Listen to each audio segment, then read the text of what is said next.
में बदलाव की खबरों पर मचा बवाल। क्या नहीं किया जाएगा वक्फ बोर्ड में बदलाव? भड़क गया है All India Muslim Personal Law Board, दे डाली धमकी। इस बात पर भड़के ओवैसी, उन्होंने भी जताया विरोध। वैसे तो जब भी हमारे देश में कुछ योजनाएं आती हैं तो विपक्ष का काम हमेशा यही होता है कि उन योजनाओं में कुछ खामियां निकाल के उसका विरोध करना, और ठीक ऐसे ही आज भी कुछ हुआ है और ये मुद्दा सोशल मीडिया पे और मीडिया में काफी गरमाया हुआ है।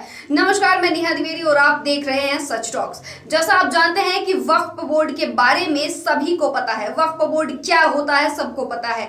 अब वक्फ बोर्ड में बदलाव को लेकर कहीं ना कहीं all India Muslim Personal law काफी गुस्से में नजर आ रही है। जी हाँ, जहां बात हो रही थी कि वक्फ बोर्ड में कुछ बदलाव किया जाएगा, वहीं पर अब all India Muslim Personal Law board का यह कहना है कि इस कानून में कुछ भी बर्दाश्त नहीं किया जाएगा अगर कुछ बदला जाएगा, और वहीं पे सरकार इसमें कुछ बदलाव करना भी चाहती है। जिस तरह आप जानते हैं कि जब सीएए देश में लागू होने की बात हो रही थी तो वहां पे किस तरह से लोग इसका विरोध कर रहे थे। खास तौर पे मुस्लिम पर्सनल लॉ बोर्ड ने भी इसका विरोध किया था और मुस्लिम समुदाय के लोग भी इसका विरोध कर रहे थे, यहाँ तक कि विपक्ष भी कर रहे थे। अब असदुद्दीन ओवैसी का भी एक जो स्टेटमेंट है वो सामने आया है। उन्होंने सीधे तौर पे आरएसएस और बीजेपी पर निशाना साधा है। उन्होंने कहा है कि आरएसएस और बीजेपी कहीं ना कहीं इस मुस्लिम पर्सनल लॉ बोर्ड के कानून को बदलना चाहती है और एक धार्मिक जो स्वतंत्रता है वो छीनना चाहती है।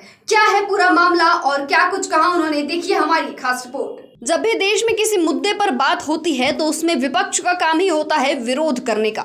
वो तो करेंगे ही, लेकिन वो तो सुना होगा आपने, तुम करो तो सही, हम करें तो क्यों गलत बात है।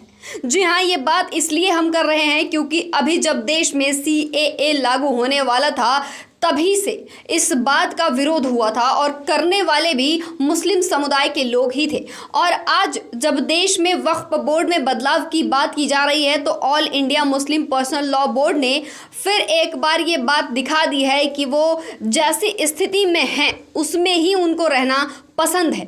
तो चलिए जानते हैं क्या है पूरा मामला। दरअसल सरकार द्वारा वक्फ बोर्ड को नियंत्रित करने वाले 1995 के कानून में संशोधन के लिए संसद में विधेयक लाने की बीच तैयारियां शुरू हो गई हैं। अब all India Muslim Personal Law board ने रविवार को कहा कि वक्फ बोर्ड की कानूनी स्थिति और शक्तियों में किसी भी तरह का हस्तक्षेप बर्दाश्त नहीं किया जाएगा। अब आपको बताते चलें कि all India Muslim Personal Law board ने राष्ट्रीय जनतांत्रिक गठबंधन के सहयोगी दलों और विपक्षी दलों से भी आग्रह किया है कि वे ऐसे किसी भी कदम को पूरी तरह से खारिज करें और संसद में ऐसे संशोधनों को पारित न होने दें। All India Muslim Personal Law board के प्रवक्ता SQR इलियास ने एक बयान में कहा कि बोर्ड इस कदम को विफल करने के लिए सभी प्रकार के कानूनी और लोकतांत्रिक उपाय अपनाएगा।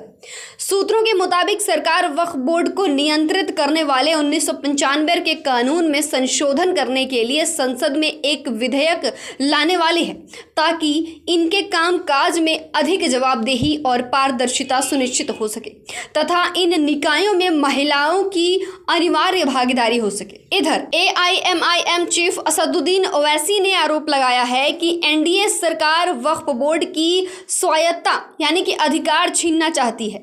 उन्होंने कहा कि बीजेपी शुरू से ही वक्फ बोर्ड और वक्फ संपत्तियों के खिलाफ रही है और उसने अपने हिंदुत्व एजेंडे के तहत वक्फ संपत्तियों तथा वक्फ बोर्ड को खत्म करने का प्रयास भी शुरू कर दिया है। उन्होंने कहा कि यह हम अपने आप में धार्मिक स्वतंत्रता के खिलाफ है और इसको खत्म करने की कोशिश बर्दाश्त नहीं की जाएगी। ओवैसी ने यह भी आरोप लगाया है कि अगर सर्वेक्षण बीजेपी सरकार द्वारा किया जाता है तो इसका नतीजा ये होगा कि संपत्ति वक्फ संपत्ति नहीं होगी।